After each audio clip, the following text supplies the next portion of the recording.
Dieu lui dit, lève-toi! Shmuel, tu restes assis, voici le oint de Dieu. L'archouma de l'archouma. Après, il se calme, il lui dit, Hamor, t'es un âne. On devient roi juif en préférant se faire tuer, brûler, plutôt que de faire mal à son prochain, lui faire honte en public.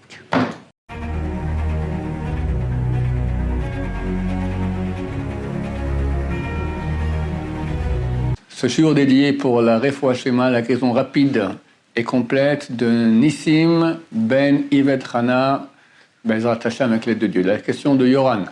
Bonjour Rav, j'ai une petite question. On a vu que David Ameller il dit que c'est très grave de se moquer. Non, si on se moque d'un ami devant lui, mais c'est pour rigoler. Est-ce que c'est autorisé ou c'est grave? Je pense que c'est très grave. Je vais t'expliquer pourquoi. D'abord se moquer, pas pour rigoler, d'accord? Quand la personne, on sait qu'elle va souffrir de cela, en public, c'est pire que tout. C'est pire que tout. Il faut savoir qu'Hachem met un accent particulier, mais tu peux souligner, sur la relation entre l'homme et son prochain. Ça passe au-dessus de tout. Dieu se fait appeler dans la Torah le défendeur des veuves et des orphelins. Et ça, Israël l'ont dit, c'est pas forcément la veuve et l'orphelin. Toutes les personnes qui sont comme une veuve et un orphelin, qui sont des personnes qui, la vie est dure pour eux. Vient quelqu'un maintenant leur fait mal, c'est Dieu qui s'en occupe. C'est terrible. C'est terrible. Il ne faut pas jouer avec ça. Maintenant, dans ton cas, tu dis oui, mais lui, maintenant, c'est pour rigoler. Mais est-ce qu'il n'est pas touché par ça? En public? Faire honte à quelqu'un en public, c'est considéré comme un assassinat. Il y a une discussion entre les rabbins, les grands décisionnaires de notre génération, est-ce que c'est... Il y a un règle de Bal et Avor. Si quelqu'un, je te dis à toi maintenant, Yoran, va tuer Shlomo, ou je te tue. Tu dois préférer te faire tuer. Donc, si quelqu'un vient te met un pistolet sur la tempe, te dit, va faire honte en public à Shlomo, ou je te tue.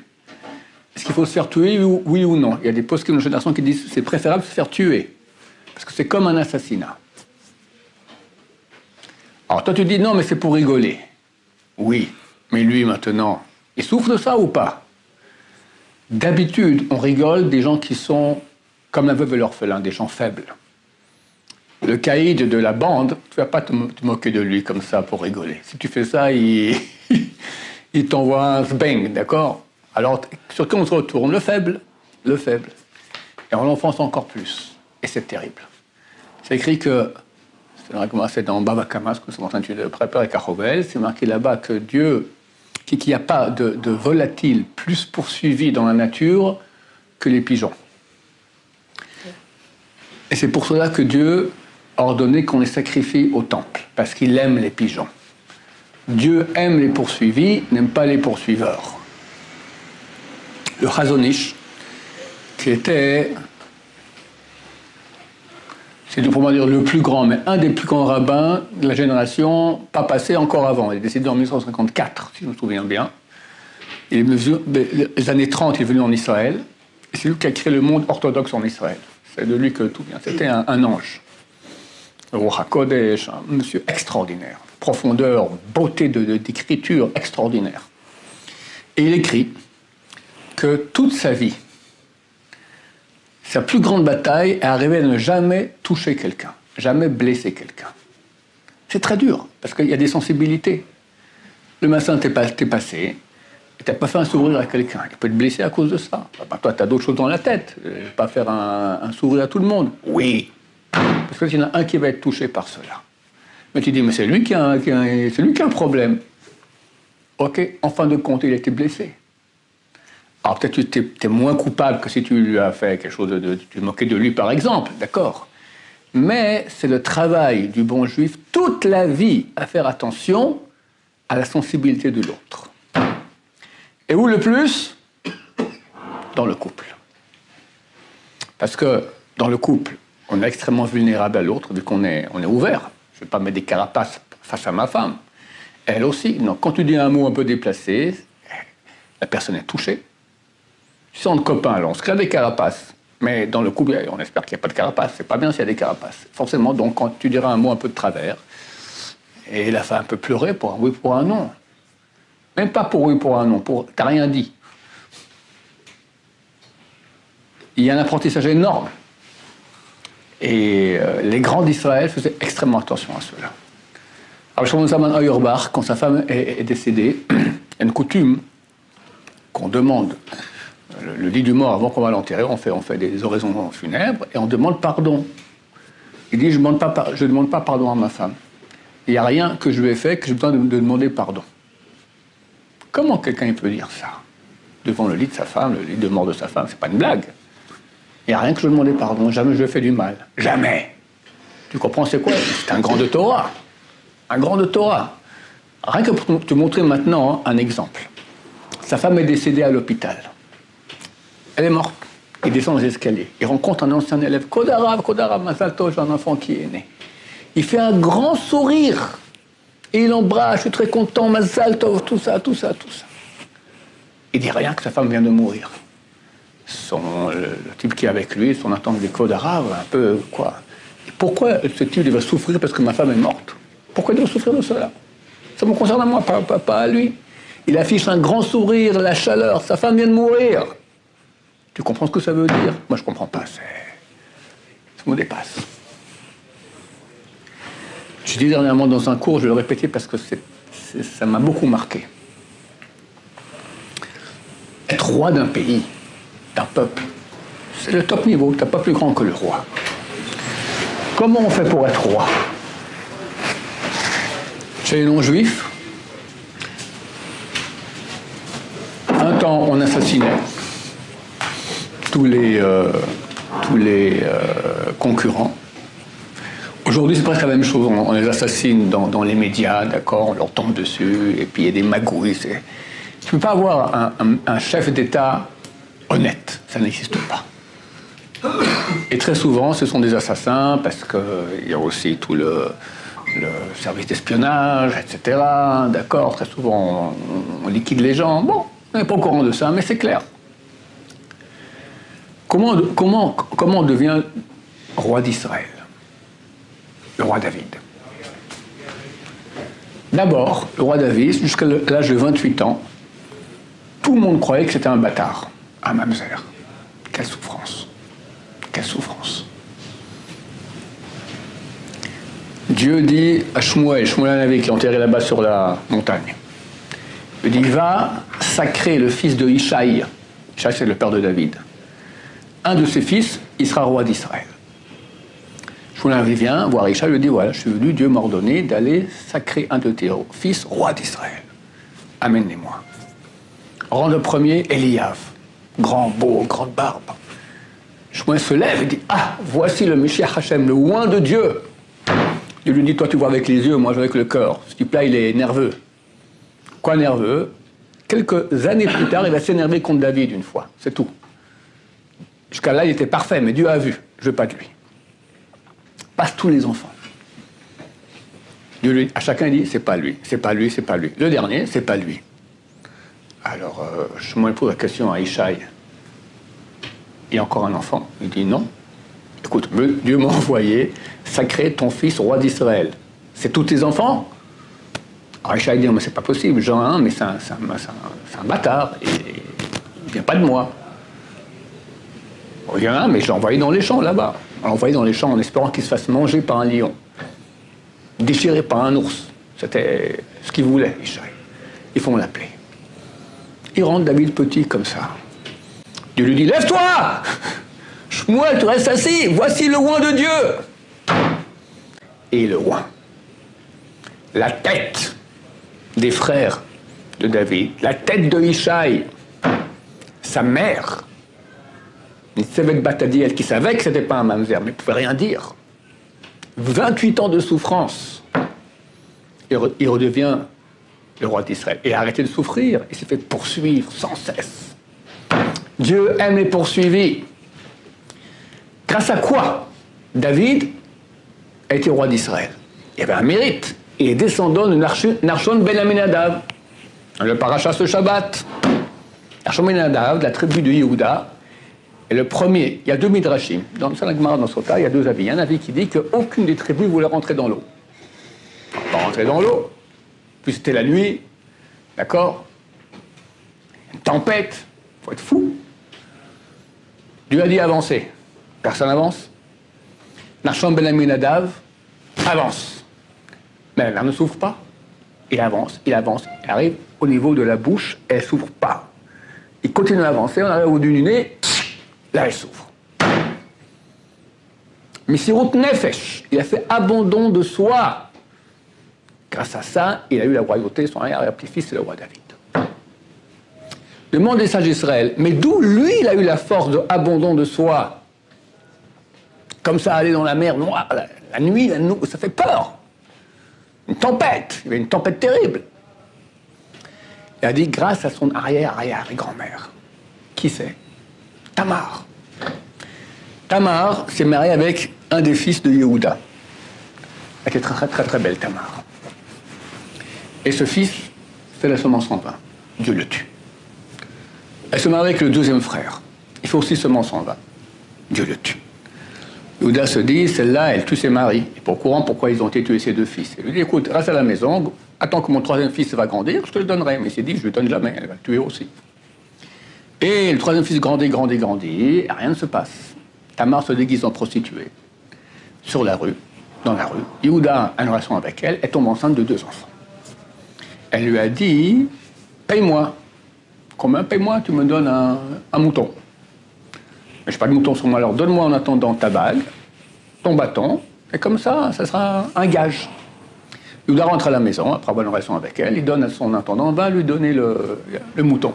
Il va là-bas, personne. Elle s'est cachée. On lui demande, il y a une prostituée qui était là, non, ça n'existe pas. Bon, il revient, ça ne trouve pas. Bon, quel le gars, terminé. 2 mois et demi plus tard, on dit à Yehuda, ta belle-fille, là, elle est tombée enceinte. Tombée enceinte, brûlez-la. Elle va être brûlée avec ses 2 enfants. Elle est enceinte de 2 enfants. Elle envoie à Yehuda la bague et le bâton. Elle lui dit, c'est de l'homme à qui ça appartient que je suis tombée enceinte. Yehuda voit ça. C'était un roi. C'était le roi de toute la région. En beau français, l'Archouma. L'Archouma de l'Archouma. Elle s'est dit, s'il reconnaît, tant mieux. S'il ne reconnaît pas, je suis prêt à me jeter au feu, à être brûlé, moi et mes 2 enfants. Dis, regardez, la bague, c'est Yehuda, la canne, c'est Yehuda, c'est de lui que je suis tombée enceinte. Elle va faire honte à quelqu'un en public. Elle préfère se jeter au feu. Les sages d'Israël ont dit, ils n'ont pas dit c'est préférable de se jeter au feu. Non, Arlo, c'est agréable à la personne de se jeter au feu plutôt que de faire honte en public à son prochain. Agréable. Ah, comme c'est bon d'être dans le feu, plutôt que de faire mal à son prochain en public. Grâce à cette Messirut Nefesh, cet abandon de soi, pour pas blesser l'autre, elle a eu l'arrière-petit-fils Nachshon et l'arrière-petit-fils David.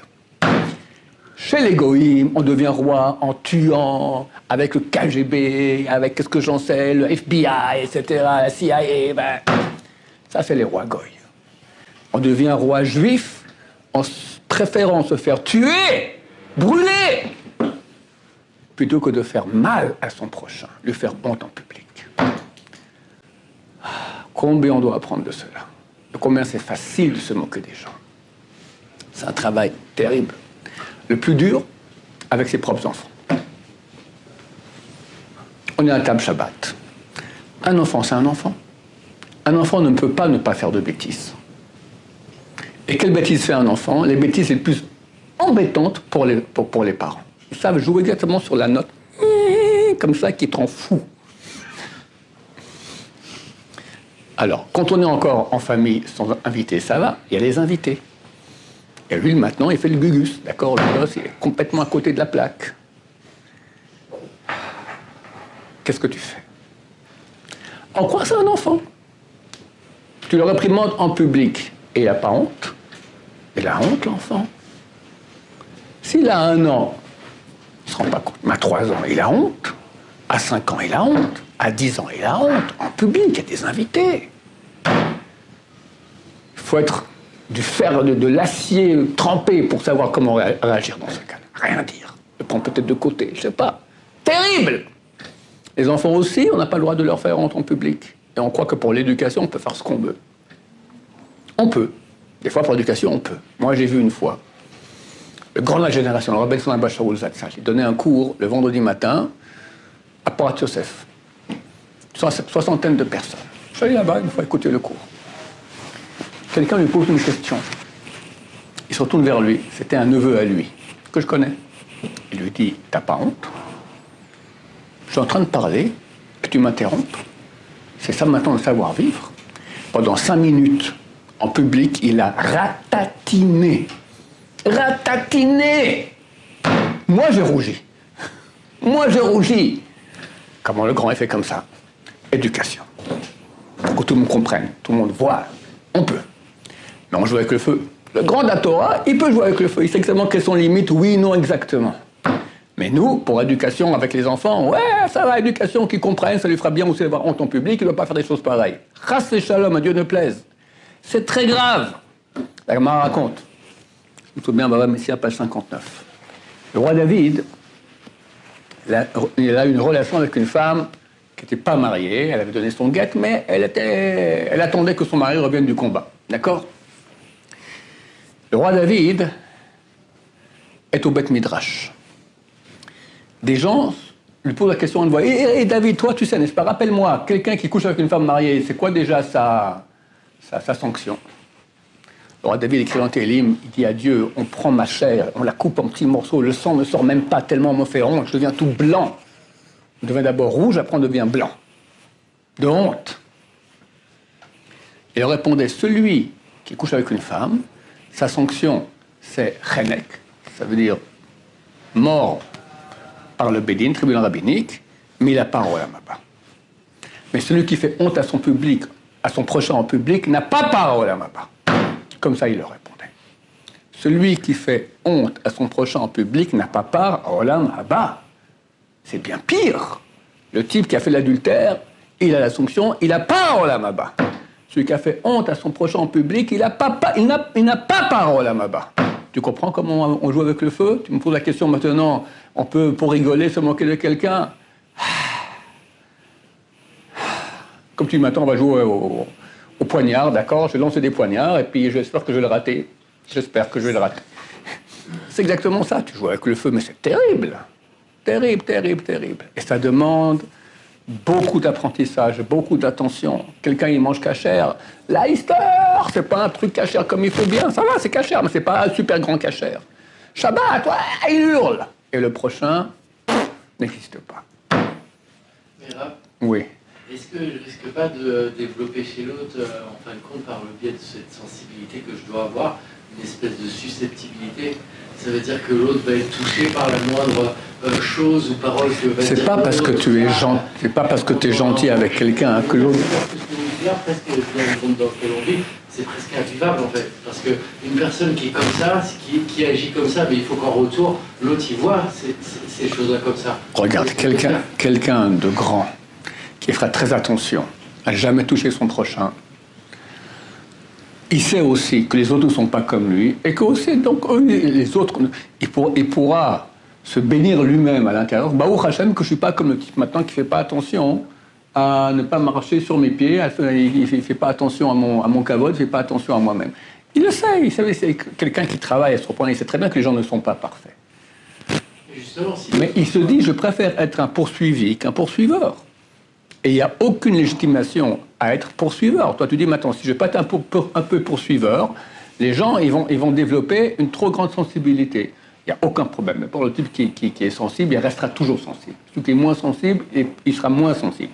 Mais quand tu te comportes bien avec eux, d'abord, ils vont t'aimer, ils vont t'apprécier. Baruch Hashem, quelqu'un de droit, quelqu'un de bon, quelqu'un qui fait attention. Il n'y a rien de meilleur au monde. Même pour soi-même, je te dis. À part tout ce que je viens de dire maintenant, que la Torah souligne, c'est tellement important. Tellement important. Regarde, la royauté d'Israël, parce que c'est pas le roi David, c'est toute la royauté continue après, du descendant du roi David jusqu'au Mashiach. Grâce à quoi? Grâce à la grand-mère, qui a préféré se jeter au feu plutôt que de faire honte à son prochain public. Ça, c'est un roi juif. On doit se mettre bien dans le crâne, bien comprendre. Son prochain, c'est du feu. On ne joue pas avec ça, on ne joue pas avec ça. Il faut être super sensible à l'autre, ne pas lui faire du mal. Et il n'y a aucun danger à cela. Justement, celui qui reçoit quelque part cet affront, est-ce qu'il ne doit pas justement apprendre plus à relativiser tout ça? Bien sûr. Dans une susceptibilité. Celui qui a reçu un affront. En fin de compte, on va plus lui parler parce qu'on va dire avec lui, il est comme ça, tout le moindre truc, il prend, oh là là, je vais plus presque lui parler. C'est clair. C'est qu'avec lui, on peut, entre guillemets, tout, voilà. Oui, mais ça par rapport à ce que je dis. Toi, tu dis comme ça maintenant. Le type, maintenant, il a été blessé. Il doit apprendre aussi à faire avec, à être moins sensible. Ok. Il a un travail à faire, je suis d'accord. Mais est-ce que ça peut légitimer le fait qu'on le blesse? Tiens, je t'ai dit dans ton travail à relativiser, à être moins sensible, et clac, tu fais une tarte. Regarde, c'est bien, en plus tu auras moins d'enfer, déjà je te le donne ici sur Terre. Ça ne marche pas comme ça, Le type qui a été blessé, alors il devait être blessé. Et il doit faire avec, ça provient de Dieu, mais le type qui a blessé, il est coupable d'avoir blessé. Et coupable gravement. Chemichement. Oui. Est-ce qu'on devra donner des comptes si on ne défend pas une personne qui se fait humilier en public? Bien sûr. Il y a une garantie en tous les juifs qui fait que si on voit quelqu'un qui fait quelque chose de mauvais, et on peut l'en empêcher, on peut essayer de l'en empêcher, on doit le faire. Il y a une Gemara très connue dans le traité Shabbat, page 54. C'est une Mishnah. C'est marqué que, de même que nous n'avons pas le droit de sortir des objets à l'extérieur Shabbat, nos animaux aussi. Quelqu'un qui a un petit chien, par exemple, ne peut pas Shabbat faire sortir avec le petit médaillon ou une belle décoration. C'est interdit. Comme si toi, tu sors maintenant avec un mouchoir dans la poche. C'est pour cela qu'on ne peut pas mettre des choses décoratives sur les animaux. Et la Mishnah dit, et la vache de Rabbi Lazar ben Azaria sortait avec un ruban décoratif entre ses cornes. La Gemara pose la question, c'est quoi la vache de Rabbi Lazar ben Azaria? Rabbi Lazar ben Azaria était extrêmement riche. Il avait des centaines de milliers de têtes de bovins, et chaque année, il donnait au moins 12 000. Quand on a des animaux qui naissent dans nos troupeaux, il faut donner 10% au temple. C'est un sacrifice maaser. D'accord? C'est les sacrifices qu'on amène au temple. Il donnait 12 000 par année. Il avait 12 000 animaux donnés au temple. Donc il y avait au moins 120 000 animaux. Au moins. Alors tu me dis, c'est quoi sa vache? La vache de Rabbi ben Azaria. Disait Sage Israël, ce n'était pas sa vache, c'est celle de sa voisine. Mais vu qu'il a vu la vache de sa voisine sortir avec le ruban et ne lui a pas fait la remarque, elle a appelé son nom. Et de là, on dit Sage Israël, celui qui peut corriger maintenant les gens de sa famille ne le fait pas, alors il est attrapé par leur péché. Il vient au Olam Haba, c'est son péché. Celui qui peut parler aux gens de sa chambre ne le fait pas, il est attrapé par leur péché. Celui qui peut parler aux élèves de sa yeshiva ne le fait pas, il est attrapé par leur péché. Celui qui peut parler à toute sa vie ne le fait pas, il est attrapé par leur péché. Celui qui passe à tout le pays et tout le monde entier. Elle ne le fait pas, il est attrapé par le péché du monde entier. Tu vois qu'on est mal barré. Je dois faire des cours pour dire aux gens attention. Parfois ils vont dire mais pourquoi tu n'as pas parlé de ça? On peut se faire taper dessus si on a un impact, d'accord? C'est obligatoire. Donc bien sûr. Si on sait qu'ils ne vont pas écouter, c'est... Alors, on est désengagé de l'obligation de parler s'il y a deux conditions remplies.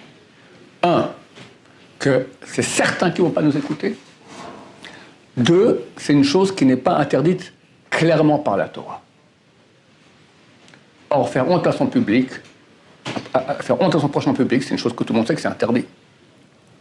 Même si on sait qu'ils ne vont pas écouter, qu'ils ne puissent pas dire non, mais lui, il était là, ici, il ne nous a rien dit.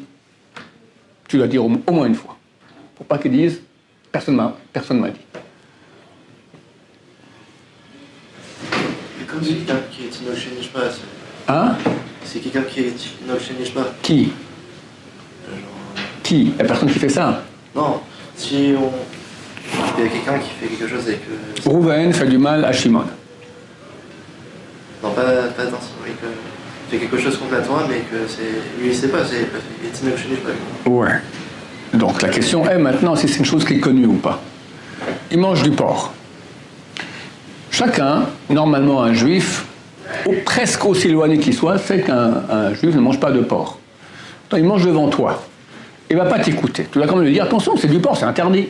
Parce que pour pas qu'il dise on m'a jamais rien dit. Il faut lui dire au moins une fois. il a une petite copine Goya, d'accord? Tout le monde sait qu'on ne peut pas avoir une copine Goya, d'accord? Il faut lui dire. Maintenant, il y a un autre péché, par exemple, Shulchan Aruch, il dit, dans Siman, chapitre 608, il dit les femmes qui mangent la veille de Kippour jusqu'au coucher du soleil, on leur dit rien. C'est marqué dans la Torah que le 10 du mois de Tishri, il faut jeûner. C'est marqué aussi à un autre endroit dans la Torah, le 9 du mois de Tishri, il faut jeûner. C'est-à-dire que le jeûne de Kippour commence, c'est marqué dans la Torah, déjà quelques minutes avant le coucher du soleil. Maintenant, les femmes, à l'époque, elles mangeaient, voilà, le coucher, elles mangeaient, voilà, le soleil qui baisse, dernière seconde, elles arrêtent, d'accord? On leur dit arrêtez, non, il faut déjà commencer à jeûner avant. Il est fou ce rabbin. Déjà tout Kippour, on doit jeûner, et puis quand on doit jeûner la veille de Kippour, elles vont te dire, elles vont pas te croire, un, elles vont pas t'écouter, deux, c'est une chose qui n'est pas connue. Et c'est de Horaïta, c'est de la Torah. Shulchan Aruch dit, on leur dit rien, mieux vaut qu'ils soient chogués, qu'ils soient involontaires, plutôt que volontaires. Mais comme ça, que tout le monde sait, c'est interdit. Faire mal à son prochain, tout le monde comprend que ça ne se fait pas. Donc là, on doit quand même au moins le dire une fois. Oui. Comment on reprend quelqu'un qui fait honte à quelqu'un en public? Parce que si on le reprend en public, ça va aussi lui faire honte à lui. Ouais. Ce que tu peux faire, c'est prendre la défense du type. Prendre la défense du type de quel on se moque. Tout le monde comprendra et ça ne fait pas honte au type qui le fait. Tu comprends? Est-ce que c'est considéré comme faire honte à son prochain? Si par exemple, il dit on est une bande d'amis, tout ça, tout, et par exemple on dit à son pote, ouais, t'as un bolos, par exemple, vous voyez, ouais, t'as un âne. Comme ça, avant, c'est pas méchant quelque part, c'est presque un bolos, je sais pas ce que c'est. Un âne, tu l'as dit. Ouais, t'es un âne, ça se fait ouais. pas. Ça se fait pas, je sais pas, dans le monde orthodoxe, ça se fait pas. C'est très grave de dire ça à quelqu'un, t'es un âne. Il y a eu un cas une fois, le Khatam Sofer. Mais c'est pas méchant, quoi. C'est genre, en fait, c'est presque... Tu descends d'où est-ce que t'es, tu vois. Enfin, c'était ça la question qui était posée. Ouais. Alors, je dis, on ne se rend pas toujours compte de la sensibilité du type. Tu comprends? Si vraiment, il n'y a rien, c'est une façon de parler, et puis le type, ça lui fait absolument rien. Bon, ça va, tu ne l'as pas blessé. Mais si ce n'est pas le cas, et toi tu crois que oui c'est le cas, c'est un problème. Voilà, c'est ça. Et comme je dis, on joue avec le feu. Mieux vaut éviter. Je raconte une histoire, on finira avec ça, ça n'a rien à voir, mais ça a à voir quand même. Il y avait un des grands sages d'Israël, énorme, qui était d'une sensibilité avec les gens extraordinaire, le Khatam Sofer. Rav Moshe Sofer, pas le Khatam Sofer. Et un jour, il étudiait avec ses élèves, et on comprenait pas pourquoi Maïmonide, le Rambam, dans son livre, il n'a pas écrit un certain enseignement qu'il y a dans la Gemara.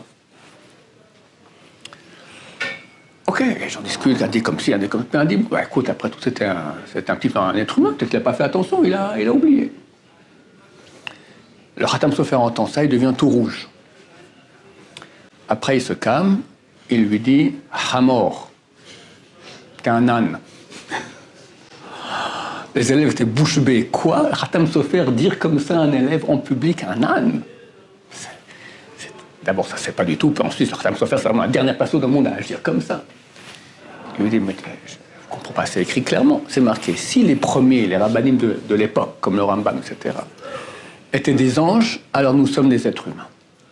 Et si nous, on est des êtres humains, non, si eux étaient des êtres humains, alors nous, on est des ânes. Tu as dit, bon, Rambam, c'est un être humain normal. Bon, j'en déduis que tu es un âne.